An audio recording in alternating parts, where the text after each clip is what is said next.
D20 Radio, where gamers roll. www.d20radio.com.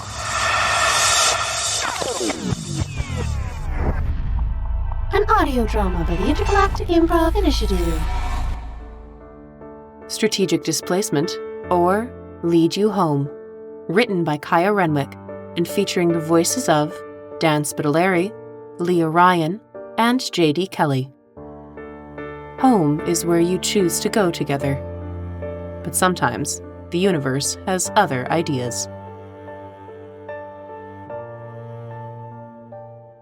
1142 hours, October 19th, 2186. Terran Universal Coordinated Calendar. Tuchanka, Aralax System. Krogan DMZ. Somewhere underground. We're lost. We are not lost. We are definitely lost. We are strategically displaced. Garrus's raised brow plate was only visible thanks to the glow from his visor. The lights on his and Shepard's hard suits faintly sketched their forms in the dark, but otherwise, apart from the flashlights on their Omni-tools, which they were using very sparingly, they existed in pitch black. That is the most bullshit euphemism I've ever heard you say. Strategically displaced? That sounds more like a politician covering their ass than a veteran N7 operative who's seen. Shh! He snapped his mouth and mandibles shut as Shepard's hissing shh cut through the repartee. They froze in place, one eye on their motion detectors and the other searching for any hint of movement. 3 seconds. 4. 5. Shepard took a cautious step forward, a collection of tiny lights floating in nothing. Thought I heard skittering. Rachni skittering. Whew, spirits. Those things were bad enough before the Reapers got their hands on them. Claws, eldritch synthetic tentacles, whatever. Hey, man. Come on. We gotta keep moving. He fell in on her 6, in his familiar spot 2 strides behind and 1 to the side. The weight of his mantis was comforting on his back, but he couldn't say the same about the Argus he was holding at the ready. It was hardly his preferred rifle, but the Phaeston he'd come to love during his time back with the Hierarchy was up in orbit, having acid damage repaired after that nightmare on Utuku. Not that this nightmare was much better. They were supposed to be moving through the ancient ruins of Tuchanka, on the way to deal with the Reaper destroyer that stubbornly insisted on blocking their path to the Spire. He, Shepard, and James had split off from Wrex, Eve, and Mordin when things had gone haywire the first time, a move which he already hadn't liked, but which had been dictated by the unfortunate realities of the Tuchanka Department of Infrastructure. They'd been exploring the frankly fascinating ruins for all of 10 minutes when something had rumbled under their feet like the crowd at an Aroan Suncats Hele game turned up to 7, and the ground had given way in a landslide of crumbling stone. James had done his best to catch them, but he'd had to scramble back to avoid a huge chunk of falling rock. 45 seconds later, Garrus and Shepard had tumbled to a stop, battered and dusty but luckily unhurt.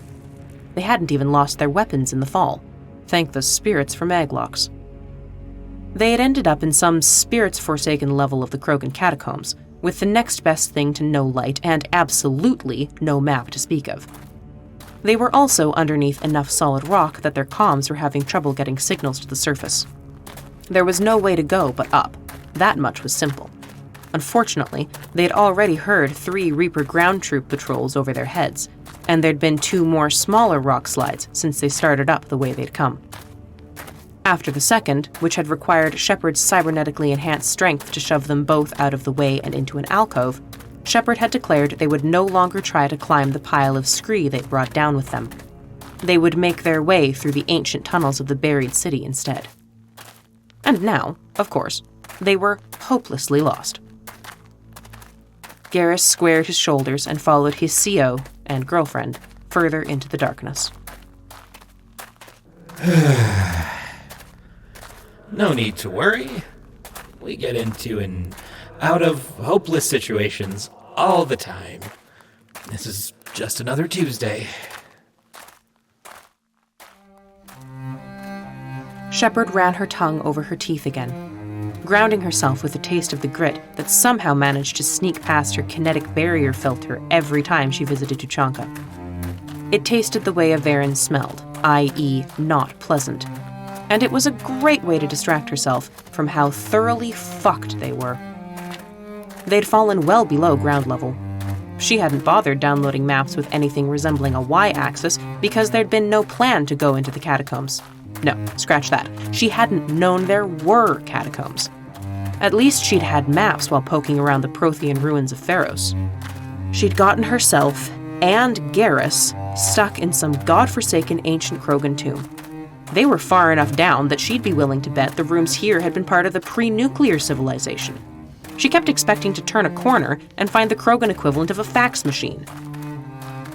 They had to get to the surface, but the debris that had fallen with them had been too loose to crawl back up. They'd gotten unbelievably lucky in the initial fall to have had no injuries. She wasn't willing to risk a second fall. While it made giving orders simple, Shepard hated only having one option. And until they were close enough to the surface for a comm signal to get through, the only option was find a way up, ideally without dying in the process. As much as she'd have liked to hope that the team on the surface was spooling a really long rope down to them, there wasn't time for the Normandy to mount a rescue op. Not yet. Not while the Reapers were rampaging across Tuchanka and threatening the structural integrity of the Spire. Mordin needed to get there, needed to disperse the cure. That was what she was supposed to be doing, not going spelunking in Wrex's backyard. Wouldn't that be ironic? The great Commander Shepard and the Vigilante Archangel buried in 3 millennia of Krogan ruins before they could take down the Reapers. I really hope the crew's just gotten on with it and they come back for us later. Commander Shepard did not, as a rule, yelp. Such ignoble interjections did not form part of a strong, courageous leader's battlefield vocabulary. A shouted curse was about the worst you'd hear out of her when she was in professional mode. That was why the only warning Garrus had, apart from the renewed crumbling of rocks and gravel, was a surprised, "Shit!" Shepard! Garrus flung himself forward, onto his stomach, reaching with one hand and anchoring himself with the other. Even in the dark, he knew where she'd be. 2 steps ahead and 1 to the side, and she'd throw her hand up automatically if she was falling. The angle was wrong. Her gauntleted hand slipped through his talons, and his hand landed on sliding gravel. No, fuck, no. He scrambled to the edge of where she'd just been and turned his Omni to a flashlight on full blast. They'd been reserving their hardsuit batteries, but losing Shepard was extenuating circumstances. The light washed across an expanse of tan rocks and gravel with a slight depression in the middle. A few tiny rocks settled in toward the center as he watched. A flick of his wrist created a spade out of his Omni tool. He spiked it into the gravel and started digging.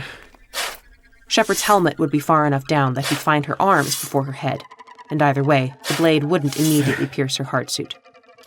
There was loss, and there was lost. He could not lose Shepard.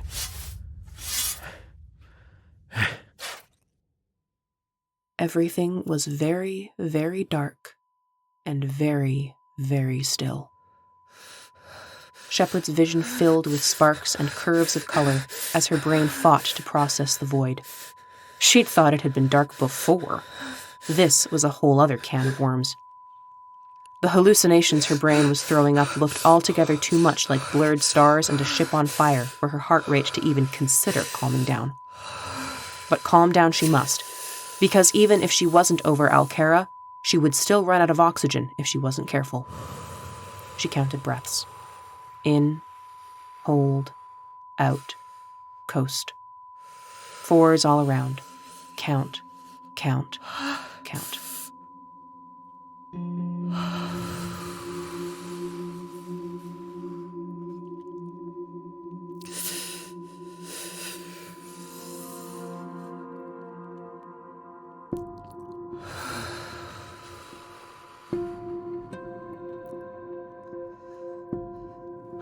Shepard 5923 Alpha Charlie 2826 Staff Commander Military Vocational Code A4 and 7. Okay, you're okay.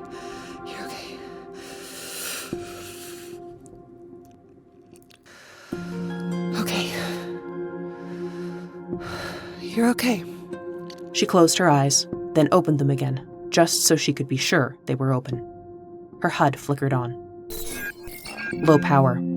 Her shields had taken a beating when she'd fallen into whatever she'd fallen into, so much so that they were currently inactive. Her hard suit had suffered a fault, and the onboard computer had reset. It was running diagnostics now, both on itself and on her. That part still unsettled her. She'd started donning her armor in her cabin during the Cerberus days, and she'd kept up the habit. Long-haul hard suits had always slotted into the human body in ways nobody liked to think about, but the hard suits she wore now went a sight further. She hadn't even let Garrus watch yet, and nobody else cleaned her armor but her. Shepard firmly set aside the distracting thoughts. Now was not the time. Her HUD informed her that the structural integrity of her suit was at 87% and holding, but her shield capacitors had failed, and every attempt to restart her shields had failed. Based on the ambient pressure readings and her complete inability to move, she had a feeling she knew why. She hadn't just fallen further down. She'd fallen into a solid pit of gravel. Her shields wouldn't start up again until they had space to do so. Her arms were above her head. Gravel had filled in around them. She couldn't tell how far down she'd fallen, or how much loose rock was above her. Her breathing sped up and her heart rate rose to match. For a second, she felt like she was floating inside her body, as detached from the pattering in her chest as she was from the number in the corner of her HUD that represented it. Something rumbled through the dirt and rock around her, and the self-protective dissociation vanished. You've mentioned these were the grounds of a thresher maw. A really, really big thresher maw. Alkara's fire and ice morphed in sick, twisting color into Akuza's prefab shelters. The burning lack of oxygen in her lungs became the sizzle and hiss of acid eating through her armor. Her HUD flashed a bright red warning at her. Her heart and respirate were dangerously high. Seek medical attention immediately. Yeah. I'll get right on that. Her hands began to tingle as the flashback and panic attack started in earnest. She couldn't move, and she only had the oxygen in her suit. She couldn't calm out to the Normandy because they were too far away. She was going to die in a gravel pit in the ruins of Tuchanka, and she was going to abandon Garrus in those very same ruins because she hadn't thought to check for environmental hazards on the ground in the dark. Oh shit! Garrus! She realized only after another trio of speeding heartbeats that she'd spoken aloud. Oh, thank the spirits you're alive. Don't worry, I'm coming to get you. As had proven to be the case on so many nights since Mene, his voice cut through the memories and brought her back to the present. Her breathing stabilized and her heart slowed, and a moment later, the warning light stopped flashing. You hurt?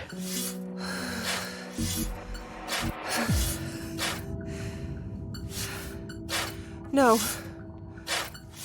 Stuck, though. I can't move at all. Shields are down, too. I'm digging as fast as I can. Hang in there. Damn. Here I was, thinking about taking a walk. The joke was feeble, but he chuckled anyway.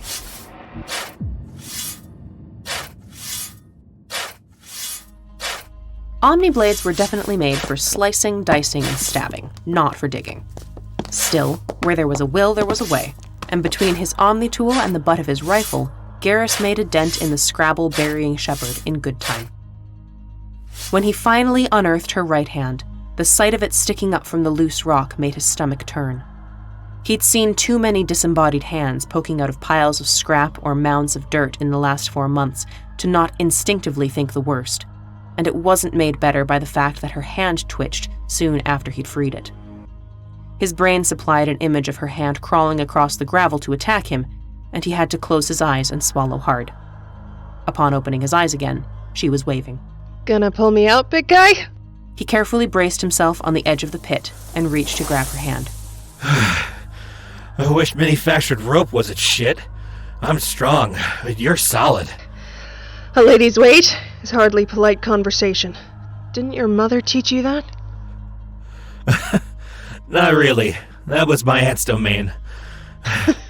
Mom mostly taught me strategy and tactics. Every time you tell me something about your mom, she sounds cooler. His laughter faded, and his throat began to ache. She is. Even cooler than your mom, I think. Impossible. Well, we'll just have to get you out of this pit and find out. Ready? Yep. He killed the Omnispade, wrapped one hand around Shepard's and the other around her forearm, set his heels in the gravel, and hauled.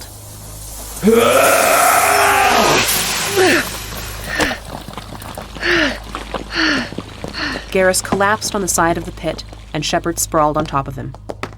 Their hard suits clacked together, and dust rose in motes, illuminated briefly by their running lights.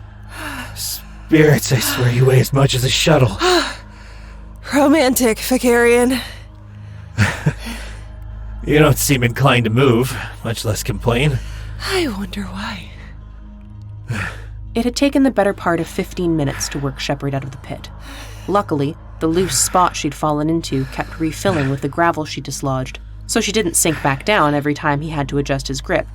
But the going had been slow and difficult, between how heavy she was and how little purchase he had. They laid there for a moment, just breathing. Shepard, who hadn't dared close her eyes longer than a blink while stuck underground, let her eyelids slide shut and focused on the rise and fall of Garrus's chest. Even with several layers of ablative ceramic plating, force-distributing crystal, and nanofiber weave between them, the movement was familiar and comforting, perhaps in part because of those layers. It still felt strange sometimes to feel his plates against her skin. You okay?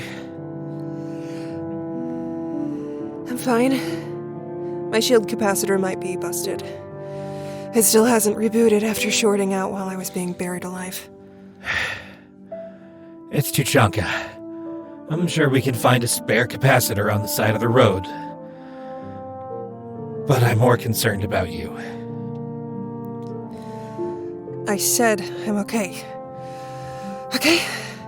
He tapped the back of her helmet with one talon, then let his fingers rest on its curve.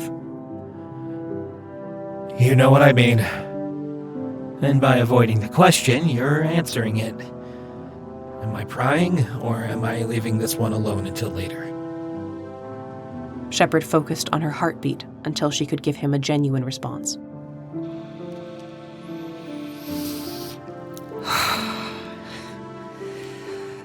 I'm okay, Garrus. It was unpleasant for a few minutes, and I'm sure tonight's nightmares are going to be a bumper crop, but I'm actually okay for now.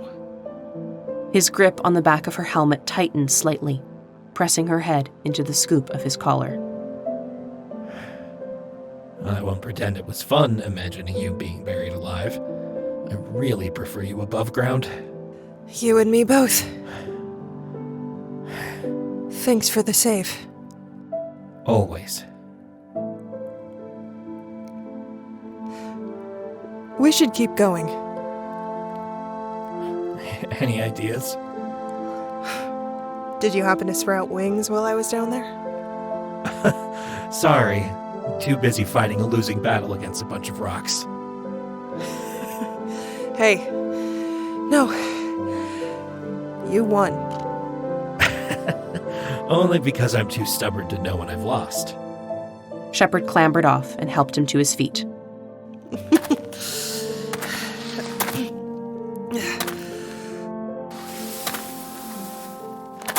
Sounds like someone else I know. Well, I wasn't going to say it.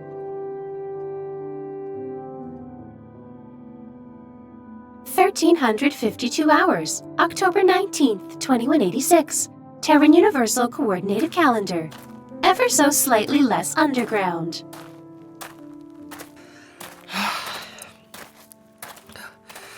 I'm starting to get thirsty. That is not a good sign. You humans.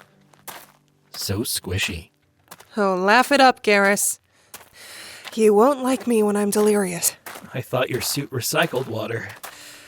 Yeah, but it's not perfectly efficient, and recycling does require input. Shepard approached a wall and scratched it, and hissed under her breath when perfectly dry dust flaked away. Ugh. Oh, gosh. How do Krogan live here? There's, negative fresh water. They ship a ton of it in, and they store it in their humps. Also, they're not allowed to settle anywhere else in communities larger than a few hundred. Right. The sooner we get that cure deployed, the better. She raised an eyebrow over her shoulder, even though she knew very well he could only see her turn her head. What's that for? His dark green outline shrugged in her visor's night vision. Sometimes I'm still not convinced this is a good idea. I'll follow you into hell and back, Shepard, don't get me wrong, but on a personal level, I have my doubts. Shepard's jaw set. You don't think the Krogan deserve to live? You were in that hospital with me and Mordin. You saw what over 1,000 years of despair has done to them. Garrus heaved a sigh that buzzed at the edges, which was the closest her aural implants could get to hearing his subvocals. She'd learned that it meant he was stressed or conflicted, and she certainly couldn't blame him in this instance. She also knew that he would never undermine her authority in the field. The only reason this was coming up at all was because he trusted her with everything, his hopes as well as his doubts. In theory, absolutely. I will admit I bought the party line growing up. In basic, in mandatory service, at CSEC. The Krogan were barbarous, bloodthirsty monsters who fully deserved what we did to them in retaliation for turning up their nose at the Solarians' generosity in uplifting them.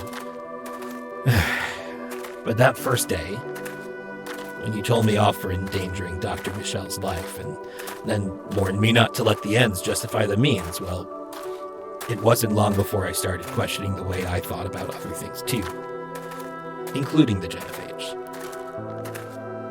So yes, as a thought exercise, the genophage should be cured. No parent should lose 999 of every 1,000 kids they bring into the world. That breaks a spirit. It can't not. But in practice, He gestured to the ruins surrounding them. They destroyed their planet, Shep. And not once in the history of the Krogan have they shown a hint of remorse or a willingness to do things a different way. You have to ask yourself if they have the capacity. Shepard stopped, turned around, and put her hands on her hips. You gonna tell that to Wrex when we get back up top? Because I'll buy popcorn and sell tickets. He laughed, although it came out as more of a cough. It was dry down here. I'm not saying no individual Krogan can work for a better path, but Wrex is one Krogan. He's good, but he's not that good. And I'm just one human. Your point? Garrus, what are we doing here? He raised a brow plate. Trying to get out of a Krogan ruin that's older than our family trees combined? I mean, the whole war, what are we doing? Making deals, forging alliances, getting people to fight for... Oh. There you go. She punched him in the arm, then turned around and kept walking. They'd found a tunnel that sloped upward and had been following it for the better part of the last hour. If the past 2 years have proven anything, it's that change only takes one person to start it. In those last 2 years, Wrex has been doing what no other Krogan has done before, and it's working. Clans are uniting behind his banner, and not only because the Reapers are the biggest, baddest fight since the Rachni Wars. Any other time in history, a Krogan warlord's gotten the idea to expand his influence. It's been through violence and for violent ends. Wrex has smashed a few heads, sure, but he's won more clans to his side through negotiation than combat, and those ties are holding strong. His reforms are taking root and spreading. If ever there was a time to support the Krogan race rebuilding itself, it's now. And if not now, when? There may not be another opportunity, Garrus. If that's the case, this can only bolster the war effort, and it won't matter how risky it is to galactic balance in the end.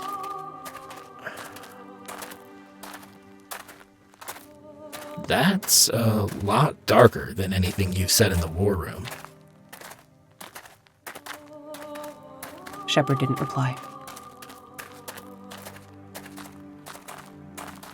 1521 hours, October 19th, 2186. Terran Universal Coordinated Calendar. Yep, still underground. Shepard's HUD told her they'd ascended several hundred meters since they began. That didn't seem to make a lick of difference when it came to seeing where they were going, and it didn't take into account the distance they'd traveled away from their original drop point. Even if, no, when, they returned to the surface, they'd have a significant hike to find any Allied forces. Assuming, of course, that they weren't overrun by Reaper ground troops beforehand. They'd fought off a couple of small incursions, a Ravager here, a handful of husks there. From behind a pile of rubble, they'd picked off half a dozen cannibals who had been more interested in consuming the mess of unidentifiable corpses than worrying about what was felling their friends. Luckily, they hadn't encountered any brutes, which suggested the tunnels between here and the surface weren't big enough for the hulking beasts. Nor had they run into any marauders, which made Shepard think these were stray troops that had become separated from their units, or strategically displaced. She worked her tongue against the roof of her mouth in an attempt to muster up some saliva. It had been less than 4 hours since they'd taken their tumble, according to her HUD's chronometer. Still, the aridity and the ambient heat, even this far down, was drying her out faster than her suit's recyclers could keep up. Thane would love it here. Shepard? What's so funny? Thane would love it here. It's so hot and dry. Why didn't the Drell relocate to Tuchanka instead of Kaji? They'd have been so much happier. Well, I imagine the abundance of warmongering dinosaurs had something to do with it. Not to mention the debt of gratitude they owed the Hanar. Now you mention it, they could petition a clan for a spot to build a health spa. It would have to be an anti-spa, because spas are wet. Turian spas aren't wet. We have every kind of sand you can imagine. There are also a lot of hot rocks. Sounds like someone else I know. Okay, have you finally lost it? I was worried about you when you were getting maudlin a while back, but this is a whole other level. I smell water. What? All I smell is dust and rocks. And the acid burn that last Ravager put in my chest plate. Turians hear better than humans, but humans smell better. Her words were casual, almost dreamy, but she was already moving away from him in a completely different direction than they'd been going, scaling piles of rubble in movements more reminiscent of Rachni than humans. I'm not so sure about that. He clicked his pistol back onto his hip and scrambled after her. Hey, Shepard! Slow down! We don't know what's over there! Get back! Ah, damn it.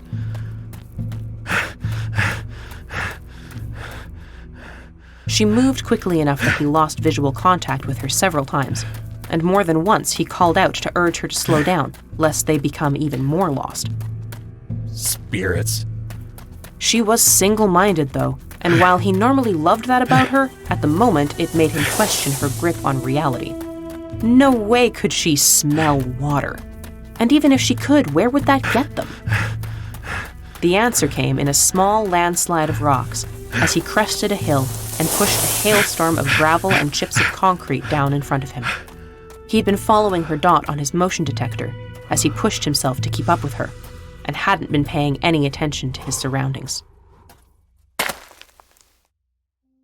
That made this moment so much better. Shepard's nose had led them to a giant cavern within the ancient ruins. Easily 24 floors had caved in at some point in the distant past, creating an atrium in the middle of what could have been anything from apartments to office buildings. Each level of the roughly circular space was full of archways that led into darkness, almost like they were standing at stage level in a massive theater, looking up at the boxes. That was hardly the most surprising thing about the room, however. No, most surprising was that the walls, columns, and arches were draped in heavy greenery. Waxy leaves, big enough for Tali to use as blankets, hung from vines thicker than Jacob's biceps. The vines wove and braided with one another to create trunks you could drive a Mako up if you were Shepard, and a handful of flowers wide enough to land a shuttle on, stretched in a long vertical line that curved gently around the room. Only one flower was open at the moment, and that was the one closest to the bottom of the room, across the expanse of rubble from them. That rubble was carpeted in olive green moss that had to be a hand's breadth thick, which was speckled with tiny white flowers of its own. Water pooled in the dips in the rubble and moss and flowed through its valleys in a slow trickle. The gargantuan flowers' long, pointed petals shone like mirrors, reflecting the single ray of sunlight that pierced the ceiling high above into a million flickering rainbow points scattered around the unbelievable oasis. The scent in the room was powerful, a combination of rich loam filled with compost and the heavy, sweet perfume of the flower. Garrus couldn't fathom how they hadn't noticed it in the tunnels.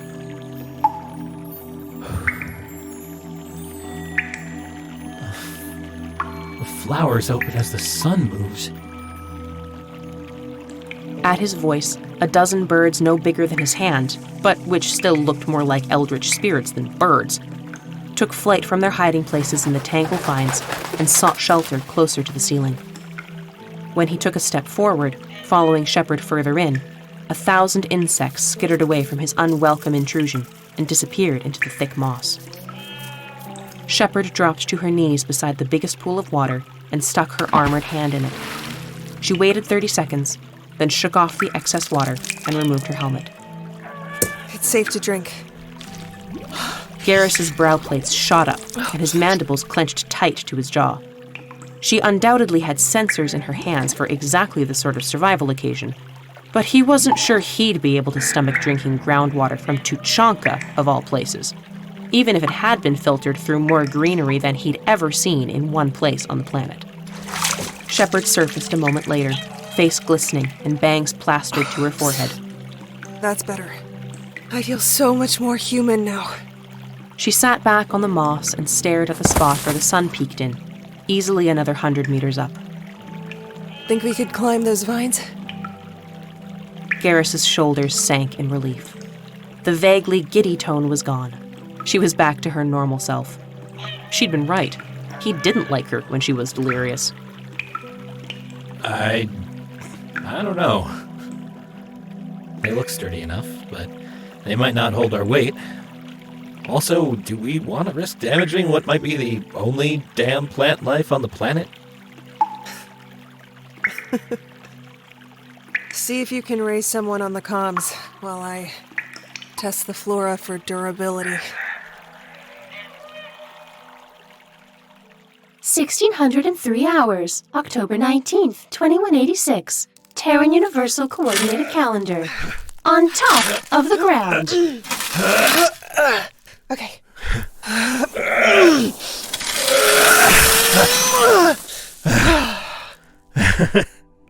40 minutes later, Shepard helped Garrus over the lip of the hole at the top of the room. It was a tight squeeze to get his carapace through, but they managed it. And now they sat in a relatively cool, sheltered stone building that had been gutted at some point over the many centuries of the Krogan cycle of civilization and destruction. The vines had held, although there had been a couple of close calls, when a foot had slipped, or a stem had yielded a little too much when they pulled and they'd lost their grip. The last leg had been the hardest, since they'd had to shimmy across the ceiling of the huge room, hanging from the thickest vines they could find, and praying that the greenery would hold the ancient ruins together just a little bit longer. Neither had any desire to become reacquainted with the floor, even though the moss might have cushioned their fall. They lay on the stone floor, which was open to the sky, and breathed a deep sigh of relief. Even the dingy brown sky of Tuchanka was welcome, after the darkness they'd spent the better part of their days stuck in. The sound of a Tomka's rumbling engine and its massive tires crunching over loose gravel brought them both upright. Coming to the edge of the building, they waved as Wrex shoved the hatch open and leaned out, cupping a hand to his mouth. You know, Shepard, if you don't like the way I smell, you can always tell me. No need to get yourselves lost. Shepard snorted as she scrambled down the crumbling sidewall and hopped up into the Tomka with Garrus on her heels. We weren't lost, Wrex. Wrex raised an eyebrow as he smacked the side, signaling the driver to get a move on.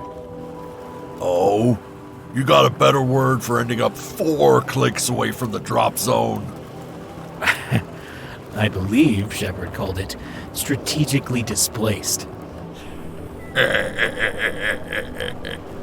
Any excuse for some alone time.